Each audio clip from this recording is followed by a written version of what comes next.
再来看国会这款法案三读通过，即马立法院有调查权，那也即马就咧话讲要来查疫情的快筛，也有机能采购的问题。也那民进党团的总调郭建明，伊是搁再招6个南北营的立委来投，讲若准这个福议无过关，绝对会提出实现。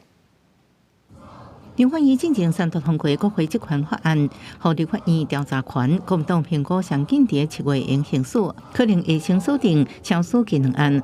按过安怎行使，那也无共款的声音。检察官出现立法院各种现主张比较检察官办案模式，涉嫌机密文书不宜公开。王小玲提出设立立法院调查官，怎么样让调查权更周延？其实各委员可能有不同的想法，我们也会在之后的党团大会再凝聚共识。但短期之内要再做2次修法是不太可能的事情。洪明凯强调，已经准备好要彻底调查新冠疫苗、新冠快筛、供电、证考技能等民生议题备案。行政院策略对国会这款修法提出复议，民进党团宣列听证院，暗过后院表决释出苏纳贝。中条瓜跟民进网络节目各后调6个纳贝立委都向民进党。我在征求6壮士嘛，而且这个是。